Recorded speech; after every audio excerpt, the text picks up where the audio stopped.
Entretien de Monsieur Michel Frelard, le 1er décembre 2016, par Amélie Fabre et Marine Simon.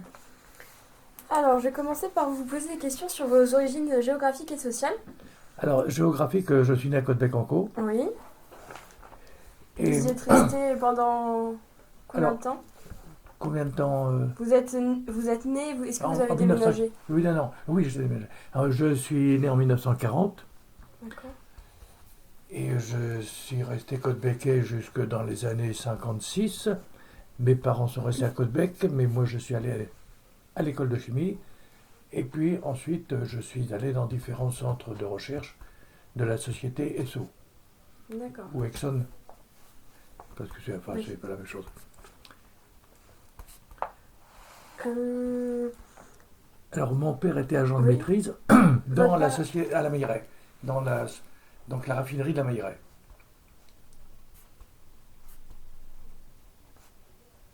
et votre mère? Ma mère était femme au foyer, Mhm. de formation couturière, ce qui lui a beaucoup servi, mais elle est restée élever ses enfants. D'accord. Elle a eu 4 enfants, et je suis le troisième de ces 4. Et vos frères et sœurs, qu'est-ce qu'ils font qu'est-ce qu'ils ont Alors, fait comme métier? pour l'anecdote, mon frère aîné est né en 1930, je suis né en 1940, et ma petite sœur est née en 1950. Ma mère étant née en 1910. D'accord.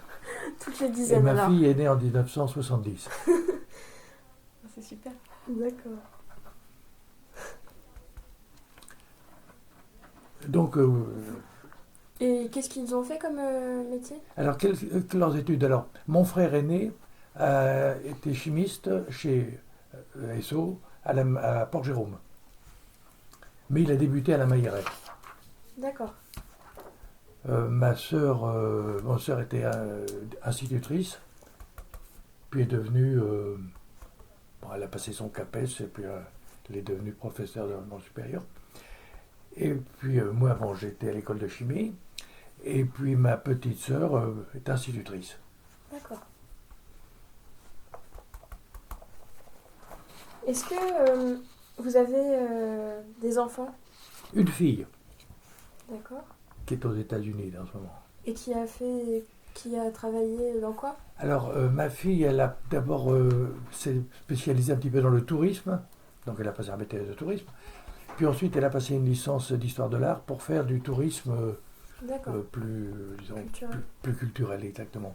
D'accord. Et votre conjointe?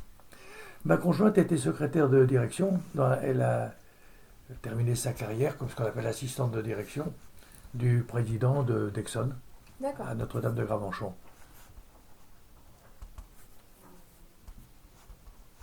Dans votre enfance et dans votre éducation, quelles étaient les valeurs les plus importantes pour vous et votre famille? Oh ben, moi, j'étais enfant de cœur. D'accord. Donc, oui, c'est vrai. Enfin, l'éducation religieuse, oui, quand même, a Mhm. joué un certain rôle, hein. Parce que j'étais enfant de cœur, comme mon grand frère. J'étais boy scout. D'accord. Euh, oui, ouais. Donc vous étiez assez actif dans la paroisse de votre... En tant que scout, oui. D'accord. Oui, en tant que boy scout, parce que c'est à l'époque, bon, on avait une petite troupe à Côte-Bec. Mhm. Et bon, on faisait ce que font tous les boy scouts, quoi, des camps, Mhm. Et, une initiation à la nature. Puis c'était facile, on avait la forêt bretonne à côté. mhm. Et quelles valeurs ça vous a apporté principalement, ces expériences? Je sais, très, très honnêtement, je ne suis pas certain que ça ait marqué profondément. Ça marque D'accord. l'enfance, si vous voulez. Bon, pour le restant de la vie, oui. La chimie, en plus, ça donne une certaine rigueur, quoi, hein. Mhm. Bon, je crois que c'est ça. Le plus important, c'est presque les études qui ont D'accord. donné plus Oui. d'ossature à la personne même que la religion, hein. D'accord. Et vous, qu'est-ce qui vous a paru important de transmettre à vos enfants? Ah ben, moi, bon, je suis un collectionneur de livres, donc j'ai essayé, alors, de transmettre cette espèce non, de valeur, j'aime pas trop le mot, mais enfin, que mes enfants et mes petits-enfants ne soient pas de n'importe où. Bon, ils sont tous de Côte-Bec. C'est-à-dire que je me suis marié, enfin, moi j'étais baptisé à Côte-Bec, etc., communié, hein. Et bien, je me suis marié à Caudebec, ma fille s'est mariée à Caudebec, et mes petits-enfants, mais j'ai deux petits-enfants, ont été baptisés à Caudebec. Ça ne leur sert pas à grand-chose aux États-Unis, je reconnais, mais... Mais vous êtes attaché à votre territoire.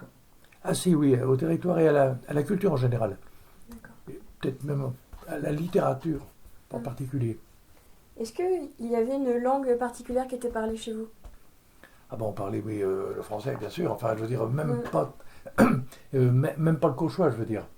Hein, au contraire, D'accord. comme mon père avait fait des bonnes études pour l'époque, puisqu'il avait, ce qui était rare pour un fils de paysan, il avait ce qu'on appelait le brevet d'études supérieures, qui permettait d'être enseignant à l'époque. Hein.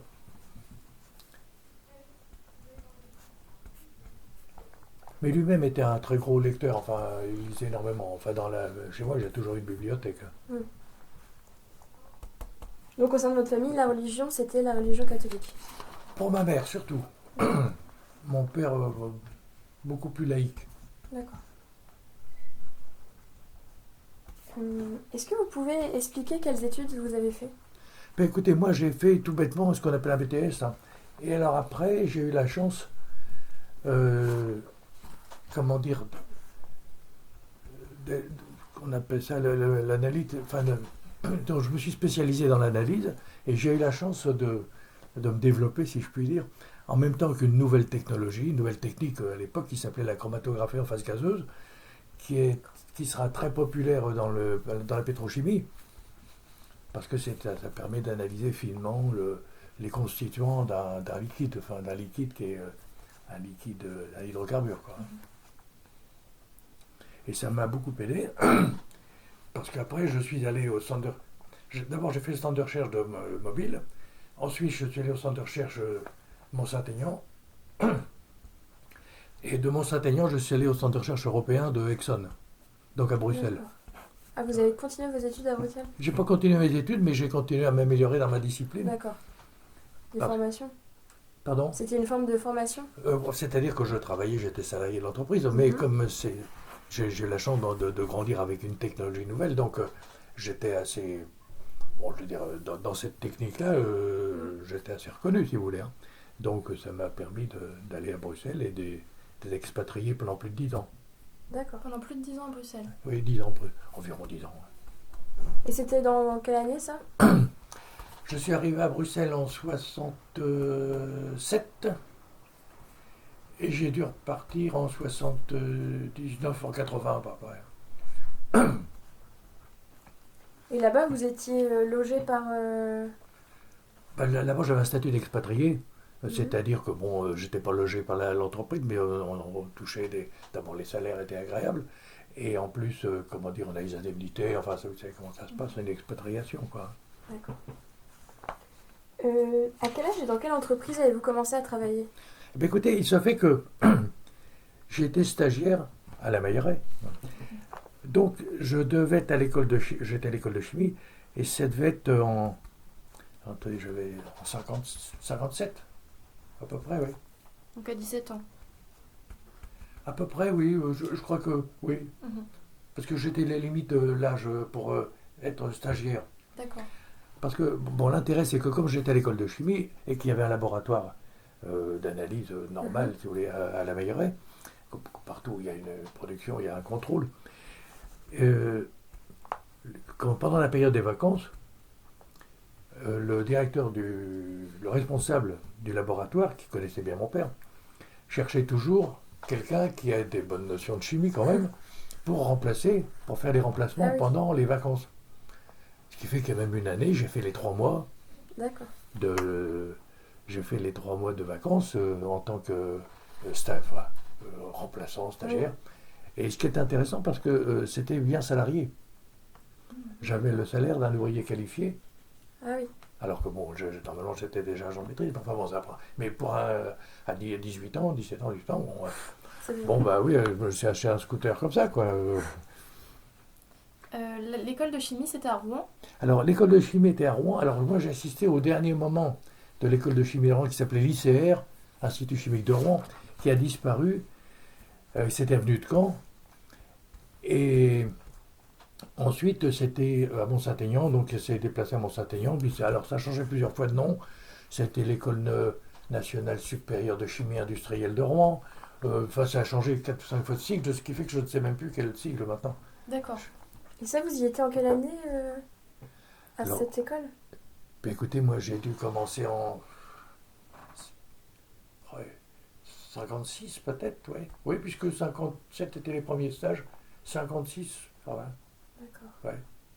Et vous sortez à 18 ans? En 58?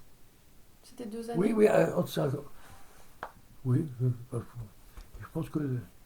À peu près. Hein, À peu pour près, avoir oui, non, c'est parce pas, que... n'est pas, un ordre d'idée. c'est ça. Donc, est-ce que vous pouvez nous expliquer l'ensemble de votre carrière et vos différents postes que vous avez eus Ah ben, écoutez, au début, donc, j'ai été, je vous ai dit, dans les centres de recherche, etc. Donc j'avais un vrai travail de chimiste, hein, ou d'analyste, plus exactement, puisque c'était l'analyse que je faisais. Donc, et puis alors, j'étais à Bruxelles, ce que les Américains appellent un supervisor. Alors, la notion de supervisor américaine, c'est très large, hein. Le directeur d'établissement est supervisor. Bon, vous avez une équipe de 5, vous êtes supervisor. Oui, c'est... Et, ensuite, bon, comme la recherche faite par la société Exxon, bon, comment expliquer ça? Ils se sont aperçus que la recherche, ça coûtait cher, bon, sans douter un peu, et surtout, ils ont pris l'habitude de transformer leur centre de recherche plutôt en centre de technologie. C'est-à-dire c'était plus de l'assistance aux clients que de la recherche réelle, c'est-à-dire mise au point de nouveaux produits. Bon, ce qui fait que bon, moi, mon rôle à ce moment-là était de donner... Bon, j'ai continué un petit peu il y avait quand même un petit noyau de recherche, mais pas beaucoup.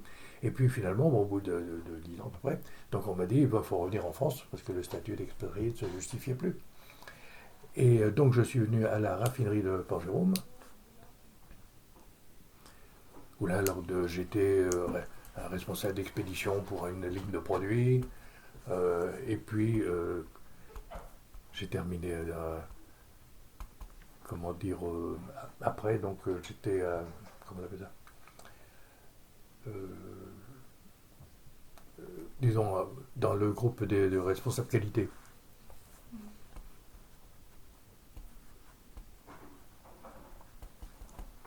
Qualité et environnement, quoi. Et vous avez fini votre carrière là-bas? Oui, D'accord. à 60 ans très exactement. Ben, maintenant, on va se concentrer sur vos années à la Standard. Oui, alors, Voilà. vous êtes intéressé en particulier, je crois, à la Mailleraie. C'est C'est ça, ça, ouais. exactement. Port-Jérôme ne vous intéresse pas. Les liens qu'ils pouvaient avoir avec la Mailleraie, mais en gardant le noyau dur de la Mailleraie, puisqu'on étudie le territoire entre Côte-Bec et Duclair. Donc c'est l'usine de la Mailleraie qui nous intéresse le plus. D'accord, parce que moi j'avais... Je vais peut-être des choses... Attendez. Alors, je ne sais pas si vous connaissez ça, c'est une plaquette. Alors, la Maison Blanche, ce sont les maisons qui sont autour de la Mailleraie. Vous voyez, c'est la cité de la Mailleraie. Oui, je vois très bien. Vous voyez, alors ça c'était une plaquette qui a été faite par un monsieur qui est un de mes amis qui a disparu maintenant. Si ça peut vous intéresser, Ah oui, c'est sur les habitations devant d'accord. et la fin de la Standard. Vous voyez. Ah super, ce sont des coupures de presse. Oui, ça c'est les coupures de presse. Ça c'est... ça va être très vieux, parce que... 91. Oui, alors ça c'est fait en 91 par monsieur Huette. Ah, Mais je pense que l'article est plus vieux. l'article, c'est Jean le Pauvre Moine. Là, il travaillait à Paris-Normandie, Jean le Pauvre Moine. Hein. D'accord, C'est d'ailleurs un auteur connu, Jean le Pauvre Moine. Alors ça peut vous intéresser. d'accord. Alors ça, c'est amusant parce que le vrai nom de la Mailleraie, Empire Oil Empire Oil Company, ça c'est le vrai nom. Alors, usine, alors ça c'est... Attendez, ça c'était la direction générale, oui. Ça c'était du papier en tête de la Mailleraie. C'était amusant parce que c'est un copain à mon père qui a écrit à son père. Le texte n'a aucun intérêt. Mais c'est pour le... Je le scannerai. Alors, ça c'est amusant parce que ça c'est Société La Mailleraie. C'est la première c'est les actions Génial. de la Société La Mailleraie. Donc ça s'appelait comme ça, comment. Et donc ça, c'est un truc que j'ai trouvé sur un marchand de papier. Hein. Il n'y a pas eu beaucoup d'obligations de tirage. Oui, non, il en reste. Si ça vous intéresse. Oui, je veux bien les scanner. Oui. Alors, oui, ça c'est devenu après raffinerie d'Amaïret et Sceaux. D'accord. Bon, ça c'est un laissez-passer de mon père pendant la guerre, enfin, ça prend un intérêt. C'est intéressant. Oui, si ça vous dérange pas qu'on le scanne, Oui. toutes les informations. Et alors, c'est sur l'illustration, ça doit être... Alors, est-ce que c'est Port Jérôme? Honnêtement, je ne me souviens plus. Il y a longtemps que je ne sais plus si c'est Port Jérôme. Oui, ça c'est la cité de Port Jérôme. Oui, ça vous intéresse, moi. Ça m'intéresse moins, mais je veux bien le lire tout de même pour Oui. avoir Bon. un aperçu. Voilà. Bon, ça donc, ça, c'est anecdotique, puisque c'est le laisser-passer pendant la guerre, donc fait par la Société de la Mailleraie. Alors là, j'ai un truc, mais c'est pareil, ça, tout ça, c'est la Mailleraie. Pardon, c'est pas la Mailleraie. Je regarde si j'ai pas quelque chose d'autre. Non, alors ça, c'est des tuyaux, mais ça, c'est Port Jérôme. Port Jérôme.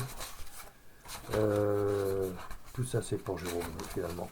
Oui, mais il y a des trucs assez sympas, parce que... j'essaie de sortir ça. Oui, alors ça, c'est des gens... Oui, j'ai retrouvé ça chez un marchand de je ne sais quoi, mais c'est la Mailleraie. C'est Port Jérôme. C'est Port Jérôme. Mais c'est assez amusant. Vous voyez, ça, c'est l'équipe qui a fait. Vous voyez, par exemple, sur sa moto... Alors, la moto, déjà, il vaut le déplacement. Elle n'est pas là.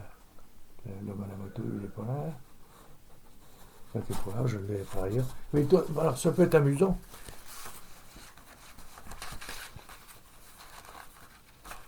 Et voilà. Déjà là. Oui, ça c'est d'autres, vous voyez, ça c'est la suite. Ça c'est l'entreprise, mais c'est Far West, hein, c'est la façon de... Tout ça, mais c'est pour Jérôme. Ouais, c'est fou. Il y avait une culture très américaine. Ah bah oui, comment dire... Vous le sentiez Oui, alors ça c'était même plus, je dirais, d'abord un des premiers patrons de la Mailleraie s'appelait Young. Donc c'était un américain. Hein.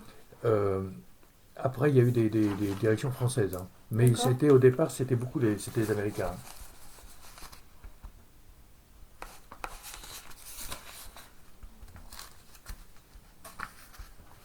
Alors, ça, c'est une photo de groupe, ça doit être dans les années 50. D'accord. Ça, c'est la Mailleraie. Ah, c'est super. Ouais. Alors, ça, c'est à l'intérieur de la Mailleraie, Empire Oil. Ça, c'est à l'intérieur de la société. Alors, ce qui est dommage, bon, les autres... On ne sait pas qui a pris les photos? Comment? On ne sait pas qui a pris les photos Non. Et vous connaissez des gens sur la photo de groupe ou... Ah, cette photo de groupe-là, oui, mériterait d'être agrandie. Là, il y a Jules Jeunet, là, c'est... oui, j'en connais quand même un certain nombre. Alors, ça doit exister. Avez-vous pris contact avec le Port Jérôme? Parce qu'eux, ils ont emmené toutes les archives. Oui, mais ils ne veulent pas me les laisser consulter. Ah bon? Non. Pourtant, parce qu'il y a un magnifique album de photos comme ça. Hein. C'est vrai? Oui. Un album. Vous avez dû avoir affaire à Nathalie. Oui. J'essaierai de... Parce que elle m'a dit peut-être que vous allez venir et en fait au dernier moment elle m'a dit non. Donc. Ouais, parce que c'est dommage parce que là dans le fond j'avais un de mes copains qui était collectionneur de photos. Il m'a fait voir des photos. Donc c'est tout un album qui avait été fait dans les années 25 par là. Oh là là. Et des photos comme ça. Hein. Donc c'est super. Hein. Oh, et on voyait et d'ailleurs on voyait que les petits gars qui travaillaient, certains ne devaient pas avoir beaucoup plus de 14 ans. Hein. Ah oui, d'accord. À l'enfûtage parce qu'il ne faut pas oublier qu'au départ le pétrole venait en baril. Donc il y avait toute une tonnellerie importante puisqu'il fallait refaire les tonneaux. Alors ça, il y a des choses intéressantes pour vous. D'ailleurs ça c'est moi qui l'ai donné. Ça c'est moi qui l'ai donné pour leur quand ils ont voulu faire un petit musée. Ça, c'est une trousse de VRP, si je puis dire, de la Mailleraie. D'accord. Donc c'était des Des tubes, échantillons? des échantillons des différents produits. Et c'était dans une petite trousse en cuir. J'avais réussi à récupérer ça. Et je leur ai donné quand ils ont fait leur exposition. Alors là, il y a pas mal de vues qui doivent être des vues, des vues seulement au début de la Mailleraie. Bon, ça, c'est les équipes, vous voyez, c'est tout à fait américain, ce genre de truc. Hein. Alors, Qui a fait ce livre? ce livre, c'est une amie. Oui, non, parce que je lui ai donné pas mal de choses. D'accord. Alors, il y a Port Jérôme, surtout, mais il y a, disons, il y a aussi certainement des vues De la Mailleraie? de la Mailleraie. La manette du vendeur, c'est exactement ça. Et en cherchant bien, vous allez peut-être en trouver. D'accord, bah je regarderai. Alors, vous voyez, Port Jérôme. Alors, il faut voir un petit peu. Bon, ça peut être intéressant. Oui, complètement. Alors, cette photo-là doit exister dans le meilleur enfin, dans le meilleur état. J'en avais certainement d'autres, mais je n'ai pas tout Non, mais c'est regardé. déjà Oui, alors, beaucoup, merci. ceci, ça n'a aucun intérêt. Parce que bon, c'est des gens que je connais. Hein. Oui, C'est mon père. d'accord. Et, enfin, il est là encore. Mais ça n'a aucun intérêt. Parce que c'était un voyage du CE à Parentis. Ça a aucun... Ça peut être intéressant. Oui, bah, que le CE organise des voyages. Oui, parce que Parentis, c'était un... C'est là où Esso a trouvé du pétrole, D'accord. à Parentis. Donc ça avait une... Donc il y avait un lien, ils étaient visités, D'accord. Parentis, etc. D'accord. Bah merci, on va en prendre soin et puis vous les rendre... Donc oui, vous voyez, ça c'était le côté très rigolo. Vous voyez, rien que la moto, ça vaut déjà le déplacement. Ah oui. C'est Voilà. super Donc, que vous ayez gardé tout ça. alors ça, c'était, je l'avais mis de côté évidemment pour ma petite collègue, parce que j'ai trouvé ça après Ah oui, qu'elle d'accord. ait Qu'elle ait fait son fait le livre. bouquin. Donc j'ai dit, D'accord. tiens, c'est dommage. Oui.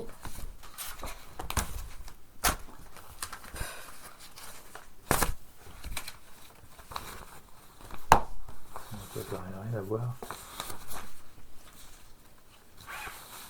Ça n'a rien à... Alors donc la Mailleraie, qui porte pas bien son nom, puisque donc de toute façon c'est sur le trait la main. Oui. Bon. Alors pourquoi est-ce que c'est appelé la Mailleraie? C'est parce qu'il y avait une gare. Et il y a déjà une gare au trait. Mhm. Donc évidemment il ne pouvait pas y avoir il fallait différencier les deux gares. Donc il y en a une qui était la gare de la Mailleraie, pour la société de la Mailleraie. Et Et pourquoi vous êtes allé travailler dans cette entreprise? ben, d'abord parce que mon père y était. Mhm. Hein, et puis en plus, comme il connaissait bien, alors, bon, lui il était déjà dans l'encadrement, donc il connaissait bien. Et puis aussi parce que bon, il y avait mon frère aussi qui a fait ses premières armes au laboratoire là. Et puis, bon, la vérité aussi, c'est que bon, disons, que comme je manipulais pas mal, enfin je veux dire, je connaissais bien le métier, donc c'était très facile. Bon, on me mettait sur un poste, bon, je vais pas dire, je dirais, allez, quelques heures après, ça va, c'est compris, parce que c'était quand même pas oublier que le laboratoire, c'était surtout du contrôle. C'est pas de la recherche, c'est pas de l'analyse très compliquée, quoi. Hein. Donc c'était souvent des méthodes simples. D'ailleurs, on n'utilisait que les méthodes américaines, puisque c'était la STM qui était la Bible des contrôles. STM, c'est quoi? Alors, Associated Standardization,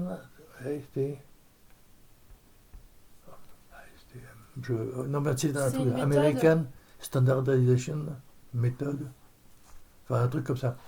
Donc, c'est facile à comprendre. Une entreprise qui est multinationale, quand elle a des raffinages, enfin des usines un peu partout, bon, il faut bien que les mesures soient absolument standardisées pour que tout le monde puisse se comprendre. Oui. Que quand ça remonte à la maison mère... Quand les ça, oui, informations, on a des points de comparaison faciles parce Mhm. qu'on sait que, bon alors, ici c'était surtout spécialisé dans les huiles blanches par exemple, bon, ben, qui étaient des huiles pour transformateurs ou même des huiles pour, disons, pour l'hygiène humaine, c'est-à-dire on vendait beaucoup d'huile pour faire les brillantines de l'époque. D'accord. C'était très à la mode à l'époque. surtout donc des huiles industrielles, donc, et la spécialité c'était les huiles transformateurs. Bon, sans compter qu'il faisait aussi une autre spécialité, c'était les graisses. Alors des graisses pour toute application, c'était des graisses pour l'agriculture, pour l'automobile, pour... C'était les deux spécialités, les huiles blanches. Alors surtout oui, Et huile blanche, graisse. Bon, il faisait aussi certainement un petit peu d'huile moteur, mais très rapidement toutes ces huiles de grande consommation, si vous voulez, c'était pour Jérôme. D'accord, je comprends. Donc très longtemps, la Mailleret était spécialisée pour les huiles transformateurs d'huile blanche. Et donc, dans tout terme huile blanche, il y a ces transformateurs ou les lotions capillaires ou des choses comme ça. D'accord. Est-ce que vous habitiez à proximité de votre lieu de travail? Enfin, non, pas à proximité, parce que moi j'habitais à Côte-Bec. Enfin, quand je suis revenu en France, donc j'ai construit une maison à Côte-Bec, et donc j'habitais Côte-Bec. Puis je travaillais à Gravenchon, quoi. J'étais pas vraiment à proximité. Et quand vous étiez à la Mailleret? Ah bah j'étais à Côte-Bec toujours, hein. Moi je suis... D'accord, oui. Et vous y alliez comment à l'usine? Bah, à l'usine, il y avait un bus à 7h20 tous les matins. D'accord. De la société? Ou Oui, enfin c'était un bus qui était... Enfin de la société, bon c'était un transporteur, mais qui était... oui, c'était un bus qui... je crois qu'on payait pas. C'était affrété exprès pour la Standard? Pardon? C'était affrété juste pour les employés de la Standard ou c'était un bus non, qui faisait toute la... si mes souvenirs sont bons, c'était juste pour les employés de la Standard. D'accord. Mais pendant très longtemps, ils ont fait ça. Okay. Même à Port-Jérôme, ils le font toujours. Hein. D'accord. Et ça vous prenait combien de temps? Environ? Ouais, vous savez, de Côte-Bec à la Mailleret, on prend un quart d'heure, quoi.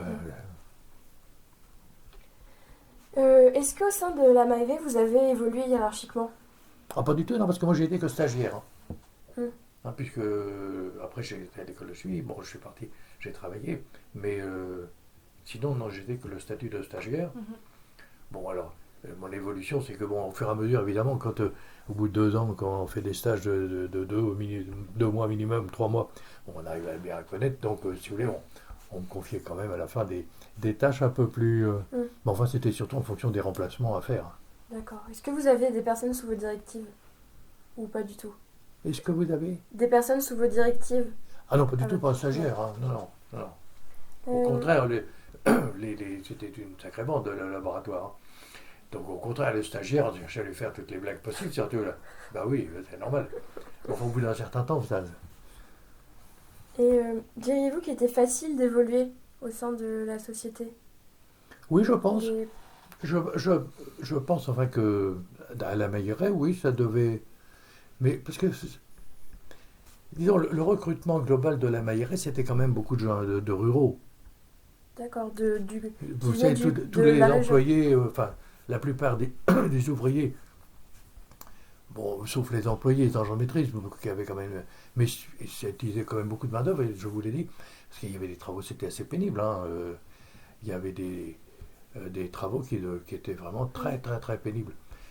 Et puis, alors, je vous dis, il y avait beaucoup de ces entreprises de main-d'œuvre, hein, beaucoup de main-d'œuvre. Hein, il y avait des distillations, etc. Mais ça employait quand même beaucoup de main-d'œuvre. Très honnêtement, je ne me souviens pas combien de centaines de personnes il y avait, mais c'était. Il y avait une population. Ouais. Et qualifiés plutôt ou pas qualifiés? Majoritairement, les ouvriers étaient qualifiés, oui, parce qu'ils savaient bien. Mais l'origine globale, c'était souvent des ruraux, des gens du coin. Alors les gens, ils avaient une petite fermette. D'ailleurs, c'était toujours le problème de la saison des foins, puisqu'il y avait un taux d'absentéisme. Ah oui. Ah bah oui. Ils partaient s'occuper de leur ferme. Ils tombaient malades, quoi. D'accord. C'était fréquent à une période? Il y avait des périodes, oui, vous savez, c'est comme vous allez dans le Bordelais pour la période des vendanges, tous les industriels se plaignent que le personnel est volatile. Mais ils étaient excusés ou c'était mal vu?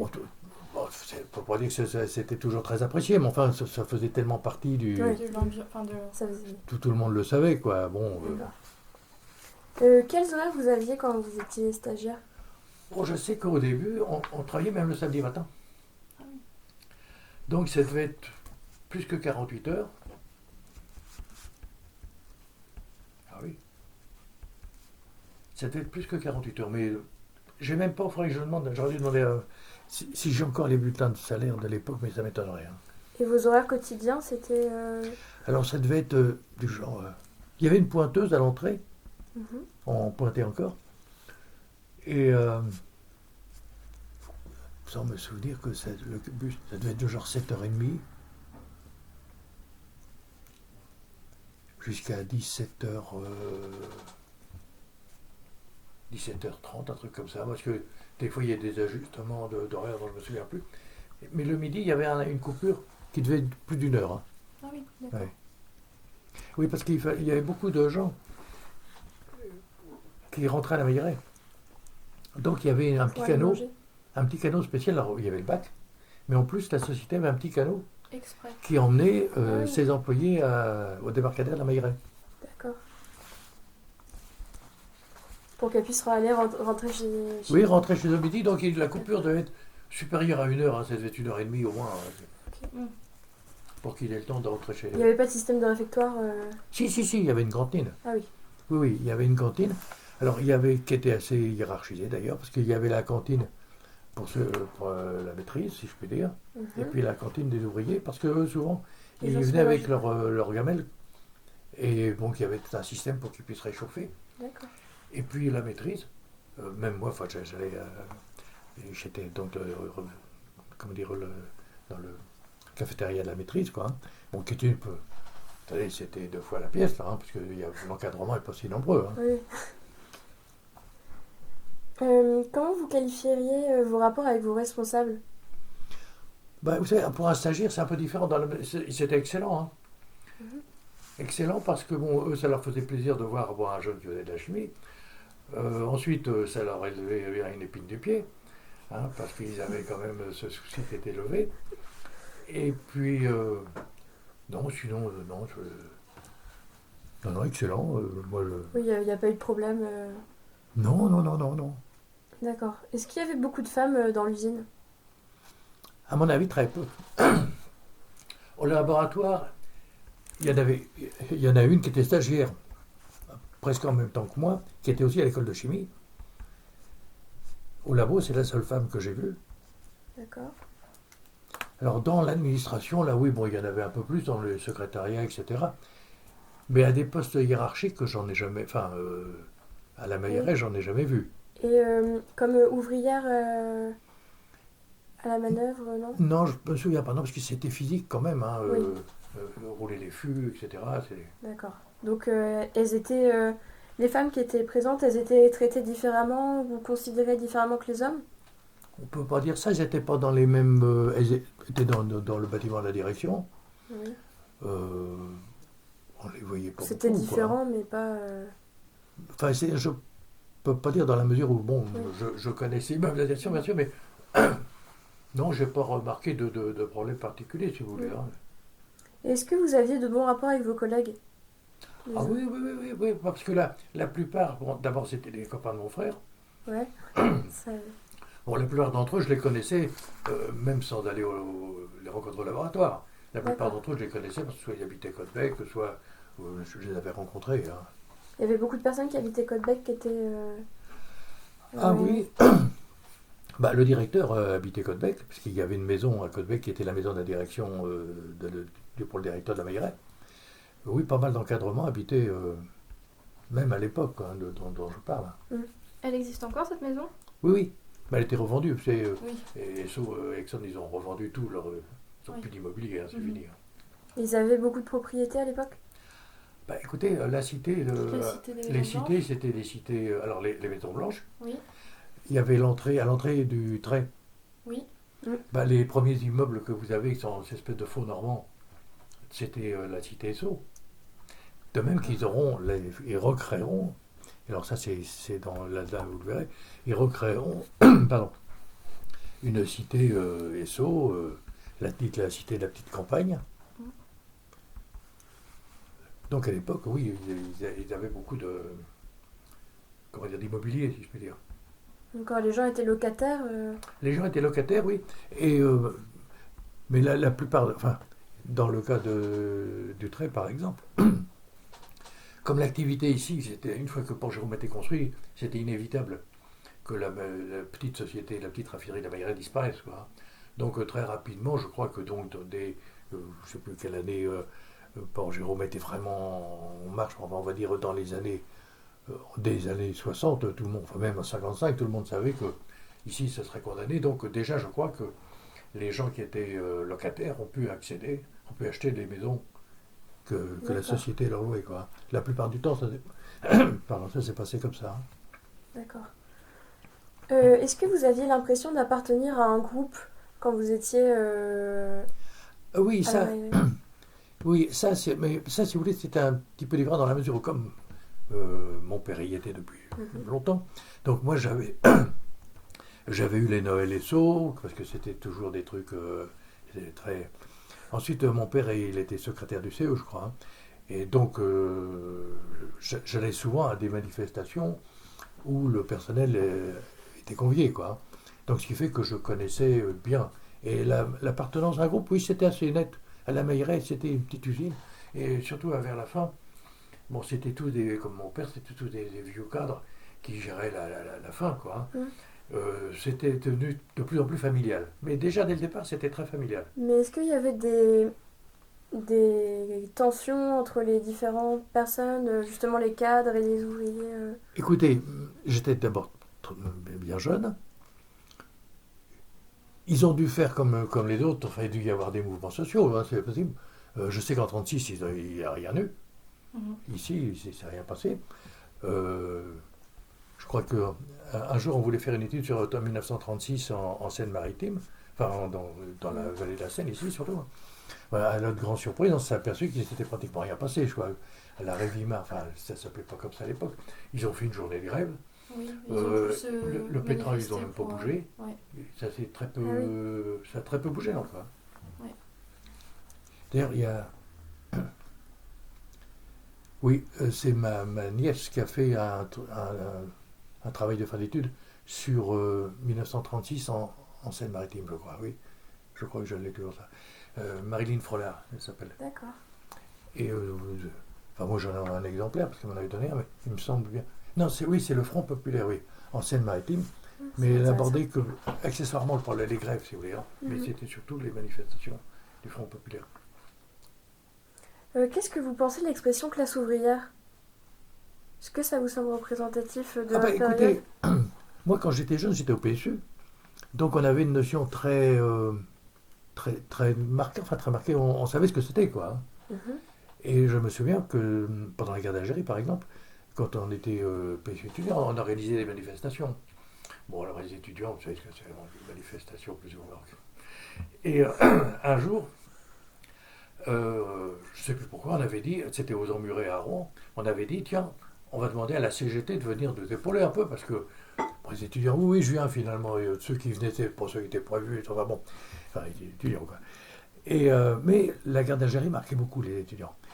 Et un jour, donc j'étais à cette organisation, et puis on attendait l'heure, parce que, et j'avais mon scooter, et j'ai dit, tiens, quand même, comment ça se fait, la CGT ne sont pas encore là. Et je prends mon scooter et je vais avenue de Caen, je ne sais pas si vous voyez où c'est l'avenue de Caen. Oui. Alors c'était devant, il y avait l'école de Chimière, hein. Et là, la CGT est arrivée, mais c'était incroyable pour nous, on n'en croyait pas nos yeux. En colonne par 8, j'étais au moins 200, les gaziers avec la casquette, électriciens, vous savez, là, et ils marchaient au pas, et avec leur contremaître en serre-fil. Mais on aurait cru, vous savez, la place rouge, hein. Enfin, mais c'était. Alors nous, on était ébahis parce qu'évidemment, on ne s'attendait pas à un truc pareil. Surtout que nous, on avait tellement l'habitude du bazar et des trucs. Ouais. Et ils sont venus encadrer la manif. Et c'est là que vous voyez que dans la région rouennaise, enfin, c'était très net l'appellation. Enfin, on savait ce que c'était la classe ouvrière, quoi, hein. Et c'était eux des représentants incroyables. D'accord. Donc pour vous, ça représente la classe ouvrière, ça représente des travailleurs plutôt syndiqués en fait. Enfin, non, ils ne sont pas forcément ça. Là, dans ce cas-là, oui, bien sûr, Ouais. ils l'étaient tous, hein. Mais C'est de toute ceux qui façon, étaient les plus visibles finalement. c'était, oui, puis les mieux organisés. Mm. Hein, c'est pour ça que vraiment, bon, quand ils parlaient, ils pouvaient parler dans la classe ouvrière parce que vraiment, ils étaient organisés, élus. D'accord. Ouais, mais il faut oublier que la banlieue rouennaise était quand même, elle est toujours très très rouge. À l'époque, elle était franchement communiste, hein. Oui. Et l'expression patronat, qu'est-ce que vous en pensez? Mais vous savez, comme j'ai toujours travaillé dans une multinationale, le patronat, c'est quelque chose de très évanescent parce que, Mm. bon, est-ce que c'est un chef d'unité? Est-ce que c'est le directeur de l'usine qui lui-même, bon, en ce moment, surtout, ils viennent presque tous d'Anvers ou de Rotterdam. Bon, et eux-mêmes, on sait qu'ils ont des consignes. Alors, vraiment, quand on arrive tout en haut de la pyramide, évidemment, c'est déjà très loin, quoi. Ce sont des gens qu'on ne voit jamais. Donc, c'est une notion qui est très floue dans la mesure où, dans les multinationales, on ne sait plus très bien qui est le patron, hein. Mm. Et il y a un sentiment de justement d'éloignement du patronat. Oui, on a très conscience que la décision n'appartient pas, surtout même pas à notre vrai patron, c'est-à-dire Ah oui. au directeur de l'usine, hein. Mm. C'est Ça pas lui, lui. ça lui fait peur de la légitimité ou... Écoutez, ça c'est le système qui est ainsi fait, hein. Bon, alors, est-ce qu'il faut le changer, qu'il y en a un meilleur? Ça, je suppose que ça peut s'améliorer, mais c'est pour moi qui ai toujours été dans une multinationale, c'est comme ça, quoi. Est-ce que vous aimiez aller travailler? Oui. Parce que Oui, vous oui, étiez oui. Et surtout, voilà, oui, tout le temps même. Non, moi j'ai toujours trouvé ça intéressant. C'est un bon passe-temps. Est-ce que vous vous sentiez bien au sein de l'usine? Oui, parce que à l'époque, ces usines, c'était des usines où les salaires étaient relativement bons comparés à l'ensemble de l'employement, si je puis dire. Mais c'était meilleur que les autres de la Oui, région? oui, c'était souvent les meilleurs que les autres dans la C'était région. plus attractif. Ah bah, le salaire elle fait partie quand même. Ouais. Même pour les ouvriers, c'était mieux par Oui, je exemple pour un crois. ouvrier. Oui, je crois, parce que ça c'était le côté américain de l'entreprise. D'accord. Bon, ce qui est dommage, c'est que, bon, j'ai travaillé avec les Américains, ce sont des employeurs formidables. Si vous faites le boulot, c'est Reichmann, Reichplatz. Mm. Ah oui, mais ils ont même. Moi, j'ai des patrons de type incroyables, hein, des Américains. Mais oui, mais ils respectent le gars qui travaille, tu vois, hein. Que les hiérarchies françaises, qui pour la plupart, surtout la meilleure, c'était des hiérarchies très catho. Bon, on ne peut pas dire, qu'en dépit de leur foi, soi-disant, ils aient eu un si grand respect que ça de leurs employés. Que les Américains, oui, ils allaient, Young, c'était le gars qui allait sur à tout le monde, hein. Il voyait un gars, il disait, voilà, et c'était lui le grand patron, si je puis dire, de SO dans la période de l'après-guerre, hein, pour la France. C'était marqué par le paternalisme? C'était paternaliste, oui. D'ailleurs, ça le voyait parce que il y avait des colonies de vacances, Mhm. les arbres de Noël, Ouais. bon, et des tas de temps en temps, des tas de petites. Enfin, là, oui, l'arbre de Noël, c'était quelque chose d'important. Et les colonies de vacances, oui, ça qui était. Pour l'époque où j'y suis allé, hein. Ah oui. Ça me changeait pas beaucoup, j'étais Boy Scout déjà. Mais, Oui. mais comment dire, oui, mais c'était une direction paternaliste. Et vous avez pu profiter justement avec votre père qui était... Oui, moi je suis allé aux colonies de vacances, D'accord. qui était très bien à l'époque. C'était. Bon, attendez, c'était dans les années quand même, on va dire 48, 49. Oui, à peu près. Mhm. Comment vous qualifieriez votre lieu de travail? La société de la Mailleraie, c'était plutôt confortable, aéré, lumineux ou... Oui, enfin, c'était bien, mais c'était des laboratoires, hein, donc c'était quand même. Non, c'était très. Moderne pour l'époque? Ah oui, enfin, c'est moderne pour l'époque. Enfin, oui, ils avaient quoi, 20 ans d'âge, si je puis dire, parce que c'était créé dans les années 20, en gros, hein. Oui, bon, ça avait 30 ans d'âge, mais enfin, ça avait été, pour l'époque, c'était déjà un truc. Et d'ailleurs, là-dedans, il y a une photo qui représente un type, c'est marrant, un chimiste, pas un chimiste, un des patrons de la chimie, et qui est, lui, avec son chapeau, vous savez, chapeau feutre sur la tête. En travaillant. Ah oui, enfin, blouse, grande blouse. Enfin, vous allez voir ça certainement, il me semble que c'est là-dedans. Oui, Ah oui, effectivement. Les deux. ouais, bon, les deux, bon, en D'accord. réalité, c'est pas des manipulateurs, hein. Ça, ce sont des patrons qui font semblant de. Oui. Ah, mais non. C'est ça. Oui, non, mais c'était pour l'époque, oui, c'était C'était bien. c'était bien. Oui. Et la sécurité était un point important? Alors, déjà à l'époque, bon, mais attention, il ne faut pas confondre la sécurité des années 50 avec la sécurité que maintenant, hein. Bon, comment dire, on faisait attention parce que très rapidement, dans ces entreprises d'origine américaine, on va dire, ils ont fait des challenges qui étaient plus ou moins respectés, mais enfin, ils ont fait des challenges qui étaient le nombre de jours sans accident. Donc, à l'entrée de chaque usine, il y avait un grand panneau. Ça fait 300 jours sans accident. Bon, évidemment, le panneau, il tombe, c'est l'expression. Le panneau, il tombe s'il y a un accident. Bon, donc, les gars n'allaient pas toujours raconter leurs petits bobos. Deux, les patrons n'aimaient pas, aimaient pas tellement que leurs employés ou ouvriers aient des problèmes, mais en contrepartie, ils donnaient les équipements qui faisaient qu'on pouvait travailler en sécurité. Hein. Bon, alors, de là à ce que tout le monde souscrive à ça, parce que c'est compliqué, surtout quand vous êtes un rural. Bon, c'est vous mettre des gants, dis-moi, je fauche mon champ, j'ai pas besoin de gants. Bon, tandis qu'ici, dès qu'il devait rouler un fil, il devait porter des gants. Bon, évidemment, ça n'a pas toujours été facile, mais ce qui est, c'est que très rapidement, il y avait l'esprit de sécurité était très installé dans les entreprises. D'accord. Et du coup, vous aviez au laboratoire des équipements spécifiques? Ah oui, on avait des blouses, les blouses blanches, enfin habituelles, quoi. Hein. Et on a même eu des blouses anti-acide, des blouses qui étaient spéciales pour l'époque, quoi. Hein. Bon, je crois que ces blouses ont mal survécu parce qu'il y avait un problème, c'est qu'il fallait surtout pas les laver parce qu'elles rétrécissaient. Mais ça mise à part. D'accord. Mais il y avait déjà une certaine volonté de sécurité. Hein. Oui. Et lorsqu'il y avait justement le panneau d'affichage qui disait le nombre d'accidents, les ouvriers, ils avaient ensuite des primes ou des bonus. Il y a eu des primes de sécurité. Quand ils battaient un record, eh bien, il y avait des primes de sécurité. D'accord, et c'était combien fallait... Oh, je ne me souviens pas. Très honnêtement, je ne me souviens plus. Mais c'était pas négligeable. Il y avait beaucoup d'accidents du travail ou... Non, assez peu. Bon, assez peu, mais dans la mesure où la notion, si vous voulez, l'accident a tellement évolué. Maintenant, le gars qui se coince le doigt, c'est un accident, alors qu'avant, les gars, ils se coinçaient sûrement les doigts entre les fûts, et puis ils venaient pas... C'est plutôt s'il y avait un accident mortel que c'était vraiment... Celle qui remontait, oui, c'était vraiment des choses sérieuses. Il y a un gars qui est tombé dans une cuve d'acide, on l'a jamais retrouvé. Hein, Ah oui, parce que le blanchiment, si je puis dire, des huiles, ça se faisait de l'acide sulfurique. Et alors, même l'acide sulfurique n'était pas, c'est ce qu'on appelle de l'oléum.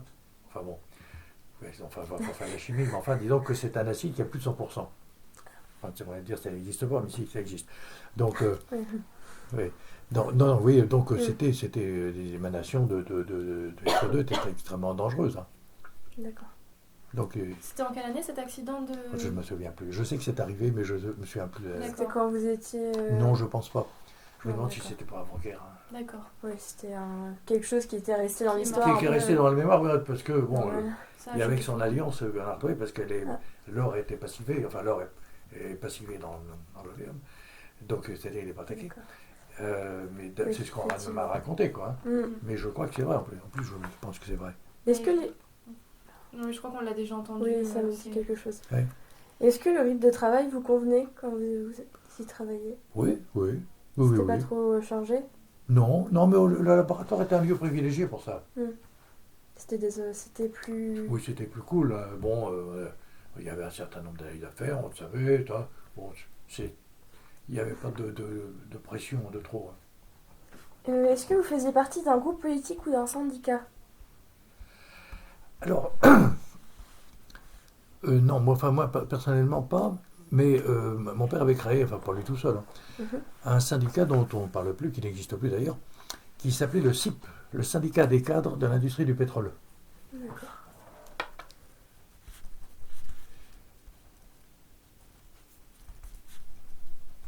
Donc, c'était un syndicat assez professionnel, je veux dire. Hein, c'était donc pour les cadres de l'industrie du pétrole. Alors, avec eux, il devait y avoir les gens de la mobile, donc, c'était, on va dire, un syndicat qui était quand même... c'était pas très violent, mais enfin, c'était plus ou moins une émanation de FO. D'accord. Et vous avez dit que vous faisiez partie... Alors moi j'étais à cette époque-là, quand j'étais étudiant, oui, j'étais au PSU. Et vous y êtes resté jusque quand? Non, pas du tout. Non, pas du tout. D'accord. Parce que le PSU, mais à part Rocard, qui était quand même quelqu'un d'exceptionnel, ça c'est tombé en déliquescence. Bon, ensuite, la SFIO que j'ai vue à l'époque, c'était tellement lamentable. Non, il faut bien comprendre que la SFIO de l'époque, c'était quand même Guy Mollet qui était le patron de la SFIO. Et c'est quand même lui qui a engagé plus ou moins la guerre d'Algérie. Donc, pour montrer l'état de la gauche de ce moment-là. Bon, remarquez, aujourd'hui, on ne peut pas dire que ce soit particulièrement performant. L'Union des gauches, ça vous a pas donné espoir ou... Non, non, pas du tout. Non, moi j'étais à Bruxelles. D'accord. Pour Mitterrand aussi, pour l'élection Mitterrand aussi? Non, non, non, pas du tout. Ça vous a pas... Non, pas du tout. Et à l'époque, donc, j'étais à Bruxelles, et pour vous dire à tel point j'étais heureux que la gauche soit au pouvoir, c'est quand je suis revenu. Bien, on a eu 3 dévaluations en 18 mois. Alors moi, avant, j'étais payé en francs belges. Bon. Et alors, quand j'allais revoir mes copains, je me disais, mais comment ça se fait? Mais la vie a augmenté chez vous? Ah, non, pas chez nous. Non, mais c'est que moi, mon franc, il avait perdu 30% en 18 mois. Hein. Ah oui. Bah oui, les 3 dévaluations de l'arrivée de Mitterrand. Mitterrand en a fait 2, une la première année et une 6 mois après encore. Donc ça ne m'avait pas très franchement enthousiasmé. Est-ce que vous avez connu des périodes de grève importantes? Non, parce que quand il y a eu mai 68, moi j'étais à Bruxelles. Alors ce qui était amusant, c'est la réaction des gens là-bas, parce qu'au début, oui, alors moi j'habitais avenue de l'Université. Pour vous dire, à Bruxelles, c'était dans XL, c'est à côté de l'université. Bon. Et c'est un coin où il y a beaucoup d'ambassades, et puis alors des résidences, comment dire, il y a des appartements soutenus souvent par du personnel diplomatique. Ce qui fait que le petit marchand de journaux, qui était juste en face de chez moi, tous les soirs, on allait acheter le Monde, évidemment. Bon, et puis on discutait, comme ça, on était qu'à tout ça, que ça. Bon. Alors au début, les Belges, oui, ils ont raison, les jeunes. Puis quand ça a commencé à tourner, et que ça s'est très politisé, alors du coup, c'était fini. Du coup, le revirement complet, on me disait, non, faut arrêter, hein. C'est pas possible. Hein. Et c'était amusant, ce retournement, au fur et à mesure. Et alors les Belges, pour rester dans le ton, ils ont fait une barricade, mais au milieu de l'université. Donc ça n'a dérangé personne. Et mais ils avaient fait un truc. Ça n'a pas été suivi du tout en Belgique, mai 68. Comment? Ça n'a pas du tout été suivi en Belgique. Pas du tout. Si, les gens suivaient l'activité politique, si vous voulez. Hein. Mais pas Ouais, les ils ont enfants. pas- Mais le mouvement, pas Pas tellement. branché. J'ai des étudiants. D'accord. Ouais. Mais parce que c'était à Bruxelles, peut-être. Hein. Peut-être Oui. que si ça avait été, je pense, moi, à Namur, ou peut-être que c'était différent. Hein. Est-ce que vous faisiez partie d'un club interne à l'entreprise? De loisirs, de sport Non. non. Il y en avait? Ah oui, il y en avait, il y avait de tout. Pour D'accord. tous les groupes. Alors il y avait beaucoup de football, bien entendu. Ils avaient une très belle équipe ici, d'ailleurs. À la Mailleraie? Et à la Mailleraie, oui, il y a une très belle équipe de football. Et ils jouaient en corpo, comment dire. Et alors, puis il y avait le tennis de table, évidemment, parce que mon frère était... le tennis de... Oui, mon frère était... je sais plus, il était champion de Normandie, il avait même dû être champion de France D'accord. corpo. Pour Et les maintenant, temps, il est champion de France, mais il a 87 ans, alors dans les plus de 75 ans, je ne sais plus. Et la dernière fois, il a réussi à être champion de France, alors qu'il était pas, parce qu'avant lui, il y avait Eddie Le Bonheur a voulu que la demi-finale oppose les deux meilleurs. Ah, Ils se sont entretués. Ce qui fait qu'en finale, le pauvre gars, il pouvait plus. Dis donc, c'est moi qui l'ai aidé. Il dit, mais bon, j'étais pas le meilleur. Hein. Mais, donc, oui, enfin, il y avait des activités, tout, même, il y avait même aviation, enfin, un club d'aviation à Port-Jérôme.